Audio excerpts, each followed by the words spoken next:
Life, in its truest form, is shaped not so much by what happens around us, but by what happens within us. At every moment, we are having conversations inside our minds, sometimes subtle, sometimes loud, but always present. These inner dialogues form the lens through which we view ourselves, interpret the world, and respond to circumstances. The book Controlling the Inner Conversation dives deeply into this truth, showing us that mastery of our inner speech is not a small skill, but the very foundation of personal transformation and destiny itself. When we think of conversation, we usually imagine words exchanged between people. Yet, most of us spend more time speaking with ourselves than with anyone else.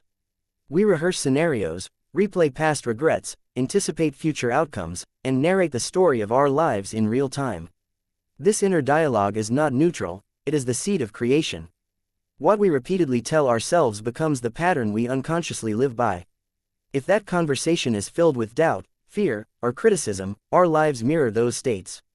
If it is filled with faith, gratitude, and vision, we inevitably walk into experiences that reflect those qualities. One of the book's most powerful insights is that the inner conversation is always ongoing, whether we are aware of it or not. We might not always control the events of the outer world, but we can always govern the stories we tell ourselves about those events. For instance, consider two people who lose their jobs on the same day. One tells himself, "This is proof that I am a failure, and I will never recover." The other whispers inwardly, "This is a doorway to a better opportunity, something greater is waiting for me." Outwardly, both face the same setback, yet their inner conversation determines entirely different futures. The first becomes paralyzed by fear, while the second begins searching for opportunities and soon discovers a path that leads to growth.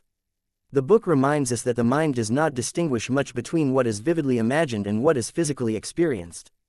When you repeatedly speak words of defeat to yourself, your body, your emotions, and even your actions respond as if those words were facts. On the other hand, when you discipline your inner speech to align with faith, possibility, and love, your entire being rises to that frequency. This is not about blind optimism, it is about directing the creative force of thought and language toward the life you truly desire. Another essential teaching is the recognition that many of our inner conversations are inherited. From childhood, we absorb the voices of parents, teachers, friends, and society at large. Over time, these external voices become internalized until we mistake them for our own. The book gently urges us to question these inherited voices. Are they empowering us, or are they holding us captive? Are they guiding us toward our higher potential, or chaining us to someone else's limitations?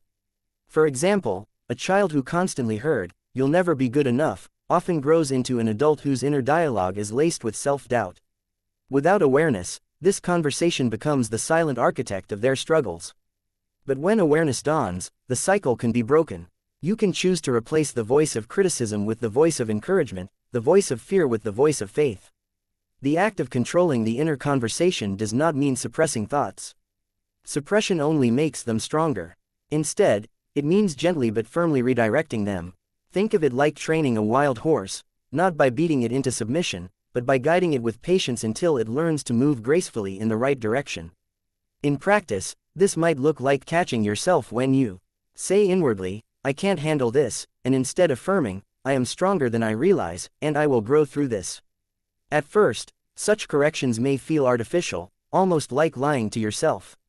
But over time, repetition transforms them into truth. The subconscious mind does not argue, it accepts what you feed it. And as the book emphasizes, what you feed it consistently becomes your reality. The author also highlights the importance of aligning the inner conversation with the vision of the life you want to live. Too often, people pray for success while holding silent conversations of failure. They desire love but rehearse inner dialogues of rejection. They dream of abundance but constantly say to themselves, "I can't afford this." These contradictions dilute the power of manifestation. To live a fulfilled life, the inner conversation must already embody the reality you seek. For instance, someone who longs for loving relationships must begin by speaking inwardly with love, treating themselves with kindness, assuming that they are worthy, and expecting connection rather than rejection. One beautiful real-life example in the book tells of a woman who longed for reconciliation with her estranged sibling. Outwardly, she tried everything, letters, phone calls, invitations, but nothing worked. Then she turned inward and began imagining conversations of love and forgiveness. Each night, She pictured her sibling speaking to her with warmth. She rehearsed saying, "I'm sorry," and hearing, "I forgive you." Within weeks, the sibling unexpectedly reached out, and the bond was restored. Whether one interprets this as coincidence or the deeper law of attraction, the point remains: the inner conversation shaped the outer experience. The book does not ignore the struggles of this practice. Controlling the inner conversation is not achieved overnight. Old patterns resist change, and negative voices often feel louder than positive ones. But the lesson is that persistence wins. Just as a garden requires weeding and watering, the inner life requires daily tending. The weeds of doubt will always try to grow back, but with vigilance, they can be replaced with seeds of faith. The author reassures us that even a small shift in the inner conversation, repeated faithfully, creates ripples that expand far beyond what we can initially see. Another powerful theme is the connection between inner speech and identity. What you constantly say to yourself becomes who you believe you are.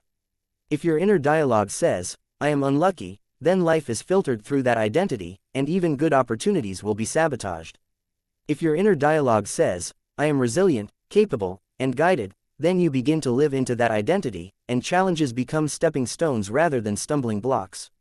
The book encourages us to choose our identity consciously, not based on the past, but on the future we wish to create. Perhaps the most liberating truth revealed in the book is this: no one else can control your inner conversation unless you allow them to. People may insult you, disappoint you, or try to define you, but ultimately, it is the voice you give power to inside your own mind that shapes your destiny. This realization is a call to sovereignty. It reminds us that freedom does not come from changing the world outside, but from mastering the world inside. The book also explores how inner conversation influences not just personal destiny, but collective destiny. Families, communities, and even nations are shaped by the conversations people are having within themselves and then projecting outward. A community where individuals constantly rehearse conversations of fear and division will manifest conflict. But a community where people inwardly affirm unity, compassion, and vision will create an environment that nurtures growth. Thus, changing your inner conversation is not only an act of personal empowerment, but also an act of service to humanity. The closing reflections of the book are deeply inspiring. They remind us that controlling the inner conversation is not about denying reality, it is about choosing which reality to magnify. Every day presents us with two choices: to live from the voice of fear or from the voice of faith. The outer world may fluctuate, but the inner world is ours to guard and guide. If we choose words of love, gratitude, and vision, we align ourselves with the higher currents of life, and we attract experiences that echo those vibrations. In practical terms, the author suggests beginning small. Instead of trying to control every thought, start with awareness. Notice what you are saying to yourself when you wake up in the morning. Are you rehearsing stress, or are you affirming gratitude? Notice what you tell yourself when you face a challenge. Are you affirming defeat, or are you affirming growth? Little by little, these choices shape your destiny. Journaling, affirmations, visualization, and mindful pauses throughout the day become tools for retraining the inner dialogue. Ultimately, controlling the inner conversation is not just a book, it is a guide to reclaiming your power. It whispers to us that the world we live in is nothing but a mirror of the world we cultivate inside. If we can govern the inner speech with wisdom, love, and vision, then outer circumstances bend to that inner authority. Life becomes less about reacting to what is and more about creating what can be. Imagine for a moment what would change if you became fully conscious of every conversation you held within. Imagine replacing every word of self-criticism with compassion, every whisper of doubt with confidence, every story of limitation with possibility. Over weeks and months, this practice would transform not just your outlook, but your entire reality. Relationships would shift, opportunities would appear, and most importantly, you would begin to live from a place of harmony with your true self. The book closes with a reminder that the inner conversation is not something to master once and then forget. It is a lifelong practice, a daily choice to live as the conscious author of your life rather than as a passive recipient of circumstances. And in this practice lies the greatest freedom, the power to create your destiny, one thought, one word, one inner conversation at a time.